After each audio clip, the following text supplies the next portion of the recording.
মৃত্যু কেমন জিনিস? বুখারী শরীফের 4462 নম্বর হাদিসের মধ্যে আসছে, হযরত আনাস রাদিয়াল্লাহু আনহু থেকে বর্ণিত, তিনি বলেন, যখন নবীজি সাল্লাল্লাহু আলাইহি সাল্লামের মৃত্যুর সময় অনেক কষ্ট হচ্ছিল, এই পরিস্থিতি দেখে তার কলিজার টুকরা কন্যা ফাতেমা রাদিয়াল্লাহু আনহা বলছিলেন, হায় আমার পিতার কি কষ্ট হচ্ছে। এই কথা শোনার পর নবীজি সাল্লাল্লাহু আলাইহি সাল্লাম বলেন, ও ফাতেমা, লা কারবা আলা আবিকি বা'দাল ইয়াউম, আজকের পরে তোমার পিতার আর কোনো কষ্ট থাকবে না। ইন্নাহু ক্বাদ হাদারা মিন আবিকি মা লাইসা বিতারিকিম মিনহু আহাদান আল মুওয়াফাতু ইয়াউমাল কিয়ামা। আর ফাতেমা শোনো, তোমার পিতার নিকট এমন একটা জিনিস উপস্থিত হয়েছে যা কিয়ামত পর্যন্ত, ধনী হোক গরিব হোক, উঁচু হোক নিচু হোক, রাজা হোক প্রজা হোক, যত বড় ক্ষমতাশীল হোক না কেন, কাউকে এই মৃত্যু ছাড়বে না। কি বলেন, ঠিক কি ঠিক না? মৃত্যু কাউকে ছেড়ে দিয়েছে? বলেন, কথা বলেন, কাউকে ছেড়ে দিয়েছে? 2000 টাকা ঘুষ দিয়েছিল, আজরাইল এক মুহূর্তের জন্য সময় দিয়েছে? আমার প্রিয় ভাইরা, কাউকে সময় দিবে না। সময় যখন হবেই, 1 সেকেন্ড ওইদিকে নেওয়া হবে না, এদিকে নেওয়া হবে না। দলিল সূরা আরাফের 34 নম্বর আয়াত।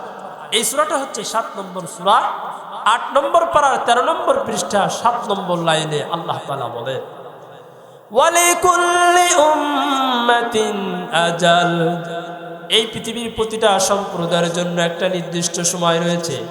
ফাইদা জাআ আজালুহুম, যখন সেই সময় চলে আসবে, লা ইস্তাখিরুনা সাআতাও ওয়া লা ইস্তাকদিমুন, ওই সময় থেকে এক বিন্দু পরিমাণ পিছনেও নেওয়া হবে না, আবার সামনে অগ্রসর করানো হবে না।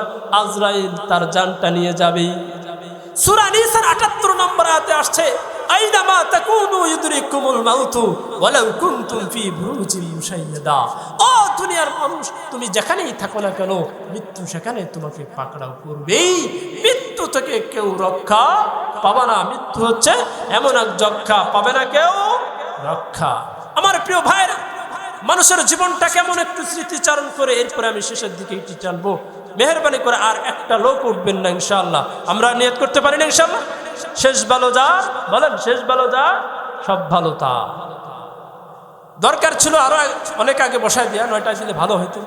ইশার করে 1.5 ঘন্টা একজন আলোচক যথেষ্ট। তো যাই হোক, যে কথা বলতেছিলাম, দুনিয়াতে যেভাবে আসছি ঠিক ওইভাবে চলে যেতে হবে। যেমন আল্লাহ তাআলা সূরা বাকারার মধ্যে বলে, কাইফা তাকফুরুনা বিল্লাহি ওয়া কুনতুম আমওয়াতা, ও দুনিয়ার মানুষ, কিভাবে তোমরা আল্লাহকে অস্বীকার করো, আল্লাহর সাথে নাফরমানি করো, তোমরা তো একসময় মৃত্যু ছিলে। সুম্মা ইউহয়িকুম, এরপরে তোমাদেরকে আল্লাহ তাআলা জীবিত করলেন। সুম্মা ইউমীতুকুম, আবার মৃত্যু দিবেন। সুম্মা ইলাইহি তুরজাউন, মৃত্যুর পরে তোমরা আবার তার কাছে প্রত্যাবর্তনশীল হবা। ও দুনিয়ার মানুষ, জীবনের প্রথম শুরুর অবস্থার দিকে তাকাও। যেভাবে আসছিলে ঠিক ওইভাবে যাইতে হবে। আসছিলে কিভাবে? যখন আসছিলে তোমার শরীরে কোনো পোশাক ছিল না, এভাবে তুমি উঠতে পারতে না, বসতে পারতে না, দাঁড়াতে পারতে না, হাঁটতে পারতে না। আল্লাহ তাআলা তোমাকে বসার শক্তি দিলেন, দাঁড়ানোর সুযোগ দিলেন। কিছুদিন পরে হাঁটতে পারো, আবার দেখি কুটি কুটি করে দৌড়ও দাও। এভাবে হাঁটি হাঁটি পা পা করে আল্লাহ তাআলা তোমাকে বড় করলেন। যুবক বয়সে লেখাপড়া করার পালা, তোমার লেখাপড়া শেষ হয়ে গেল। এখন লেখাপড়া শেষ করার পরে তুমি তোমার কর্মস্থানে হিসেবে বিদেশকে বেছে নিলে। বিদেশে যাওয়ার পরে কর্ম শুরু করে দিলে। এখন তুমি টকবগে যুবক, তোমার শরীরের অবস্থাটা এরকম, মনে হচ্ছে যেন তুমি ওই বিএসআরএম রড কোম্পানির যত প্রকার রড আছে তুমি খেয়ে হজম করে ফেলতে পারবা। আমি যেখানে চট্টগ্রাম জুমা পড়াই, এই বিএসআরএম রড কোম্পানির পাশেই, এই জন্য বললাম। তো প্রিয় ভাইরা, কেমন যেন তুমি লোহাকে কে হজম করে ফেলে, এরকম তোমার মনোবল, এরকম তোমার মনের একটা প্রশান্তি কাজ করছে। ওহে যুবক, এভাবে কাজ চলছে, বিদেশ করছো, হঠাৎ করে দেখা গেল একদিন তোমার মাথার কানের উপরের দিকে চুলগুলো সাদা হয়ে যাচ্ছে।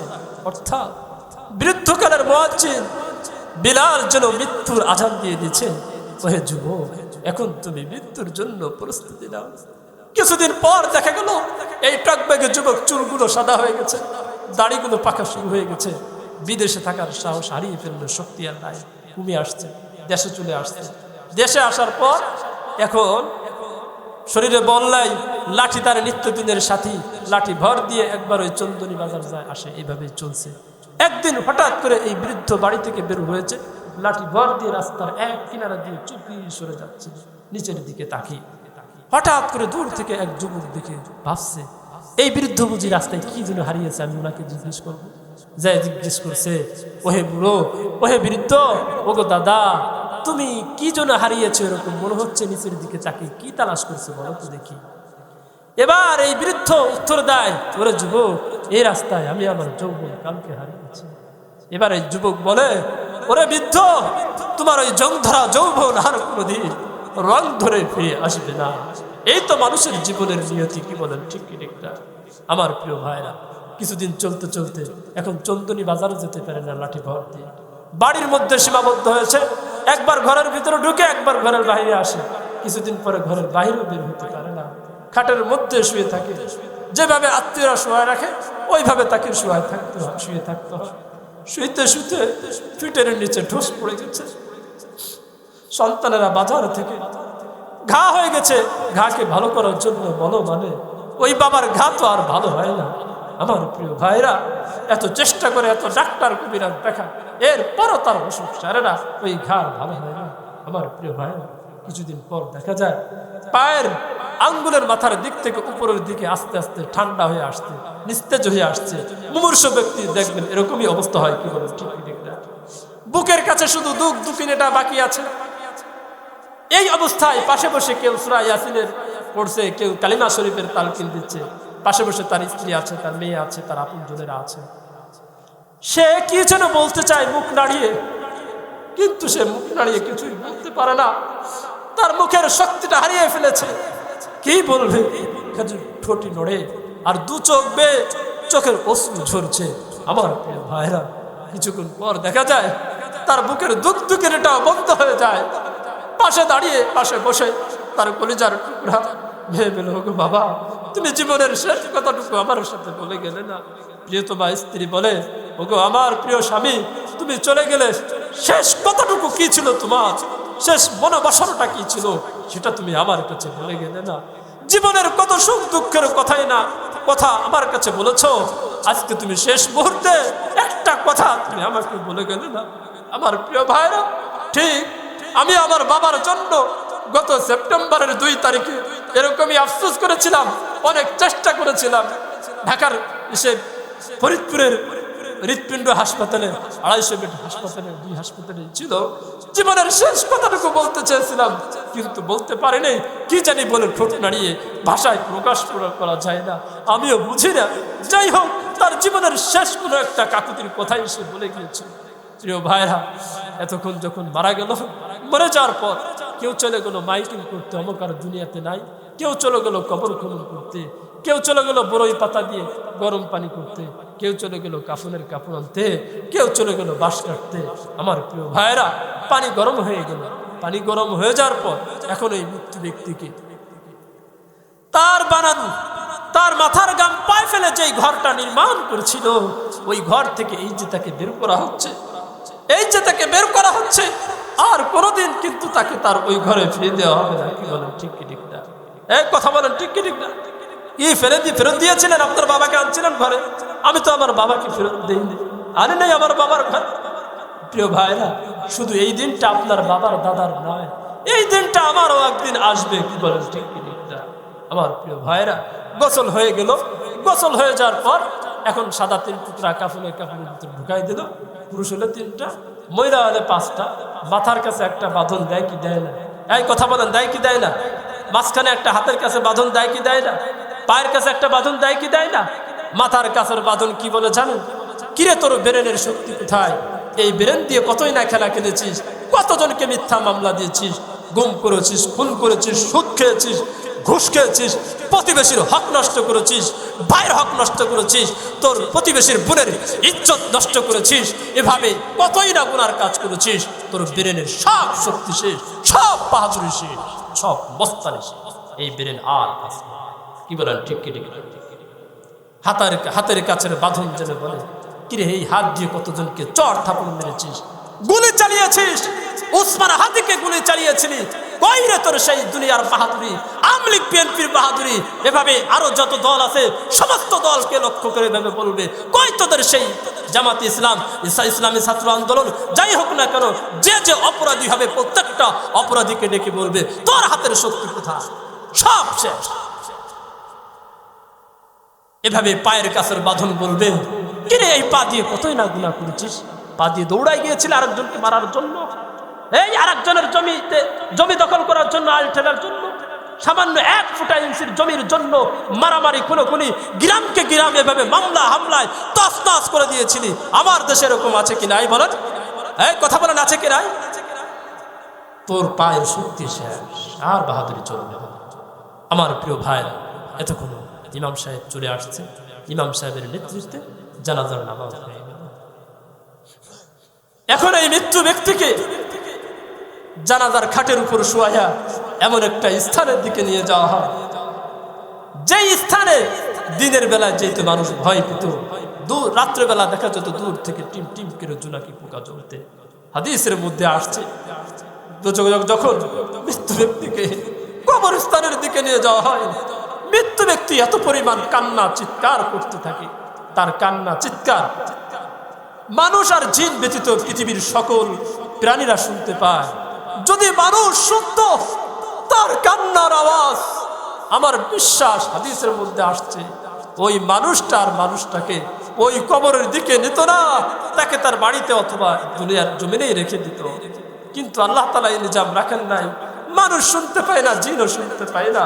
যাই হোক, ইতিপূর্বে কোনোদিন মাটির ঘরে শোয় নাই, বাধ্যবাধকতা হয়ে ওই শীতের রাত্রে কম্বলবিহীন, ল্যাববিহীন, খেতাবিহীন, বালিশবিহীন, বিছানাবিহীন ওই মাটির ঘরে তাকে শোয়াই দেওয়া হলো।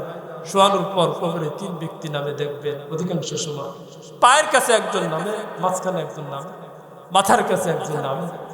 ওই মৃত্যু ব্যক্তি ভাবে এই 3 ব্যক্তি আমার আপন, এছাড়া যারা আছে সবই আমার সাথে নিষ্ঠুরতার আচরণ করলো, এরা কেউ আমার আপন হবে না। 3 ব্যক্তি কারা? একজন হলো পায়ের কাছে যে সে কোকোকোলার বন্ধু, চায়ের আড্ডার দোকানের বন্ধু। 2 নম্বরে হাতের কাছে তার যেই ব্যক্তি ছিল তার ভাই, মাথার কাছে তার ছিল কলিজার টুকরা সন্তান। এই 3 জনকে সে আপন মনে করে। আরে কিছুক্ষণ পরে দেখা যায় ওই চায়ের দোকানে আড্ডা দিত যেই বন্ধুকে চা খাওয়াতো, কোকোকোলা খাওয়াইতো, আরো স্পিড খাওয়াইতো, মজা খাইতো, মুজু খাইতো, দেখা যায় ও পায়ের বাঁধনটা খুলে দিয়ে লাফ মেরে ওই কবর থেকে উঠে যায়। এবার ও চিৎকার করে বলতে থাকে, ওরে বন্ধু, কারে চা খাওয়াইছিলাম, কারে কোকোকোলা খাওয়াইছিলাম, কাকে ভালোবেসেছিলাম, তুইও আমার সাথে নিষ্ঠুরতার আচরণ করলি, আমাকে রেখে চলে যাচ্ছিস। যা যা, তুই যা যা, আমার ভাই আমাকে ফেলে যাবে না, আমার সন্তান আমাকে ফেলে যাবে না। কোন ভাই? জোড়ের ভাই। যেই ভাইয়ের বিপদের কথা শুনলে ভাই দৌড়ায় আসতো, ভাইকে যদি কেউ মারতো আরেক ভাই শপথ করতো, আমার ভাইয়ের প্রতিশোধ না নেওয়া পর্যন্ত আমি ভাত খাইব না। কি বলে? ঠিক ঠিক না। কিছুক্ষণ পরে দেখা যায় ওই ভাইও মাঝখানের হাতের কাছের বাঁধনটা খুলে দিয়ে ও লাফ মেরে উঠে যায়। এখন থেকে তার কলিজার টুকরা সন্তান। মৃত্যু ব্যক্তি ভাবতে থাকে, কি ভাবে জানেন? আরে আমার সন্তান আমাকে ছেড়ে যাবে না, আমি আমার সন্তানের জন্য কি না করেছি, আমার এই সন্তান আমার সঙ্গের সাথী হবে। কিছুক্ষণ পরে দেখা যায় না রে, সন্তানও কবরের সঙ্গের সাথী হয় না। সন্তানও মাথার কাছের বাঁধনটা খুলে দিয়ে চেহারা থেকে একটু কাপড়টা সরিয়ে চেহারার উপরে হাত বুলিয়ে বলে, বাবা তুমি আমার জন্য জীবনে কতই না কষ্ট করেছো, মাথার গাম পায়ে ফেলে আমাকে লেখাপড়া শিখিয়েছিলে, আমি বিদেশে গিয়েছিলাম, আমি মাত্র সরকারি চাকরি পেয়েছি, আমার জীবনের বড় আশা ছিল বাবা, তুমি জীবনে ভালো একটা খাবার কিনে খাও নাই, প্রথম মাসের বেতন পেয়ে তোমার জন্য বাজারে যত প্রকার ফল আছে আমার তৃপ্তি সহকারে বাবা তোমার জন্য নিয়ে যাব। আমার একটা আশা ছিল বাবা, 1 বছরের চাকরির টাকা গুছিয়ে এভাবে আমি তোমার ঘরটা ঠিক করবো। তুমি সারা জীবন পুরোর ঘরে থেকে, যেই ঘরে শীতের রাত্রে এভাবে কুয়াশা পড়তো, বৃষ্টির দিনে টিপ টিপ করে এভাবে বৃষ্টি পড়তো, টিপ টিপ করে বৃষ্টি পড়তো, ওই ঘরে তুমি আমাদেরকে নিয়ে বসবাস করেছো, সারা জীবন শুধু কষ্টই করেছো বাবা। বড় আশা ছিল সুন্দর একটা ঘর দিব, ওই ঘর দেওয়ার সুযোগ হলো না বাবা, তুমি ওই ঘরে বসবাস করতে পারলে না, জীবনে সব কিছুই আমার জন্য করেছো, তুমি কোনো ক্ষেত্রে ঘাটতি করো নাই। বাবা এটাও দেখেছি তুমি অসুস্থ হয়ে পড়েছিলে, আমিও অসুস্থ হয়ে পড়েছিলাম। বাবা ওই অসুস্থের সময় আমি দেখেছি তুমি নিজে চিকিৎসা না হয়ে আমাকে চিকিৎসা করেছো। বাবা তুমি সবকিছু করেছো, যাও, তোমার জন্য কিছুই করতে পারে নাই, মাফ করে দিও। আল বিদা, এখানেই বিদায়, এখানেই বিদায়। আজ না হয় দেখা হবে তোমার সাথে কাল হাসরের ময়দানে। বাবা ক্ষমা করে দিও, এই যে আমি গেলাম, আর কোনোদিন দেখা হবে না, দেখা হবে হাসরের ময়দানে।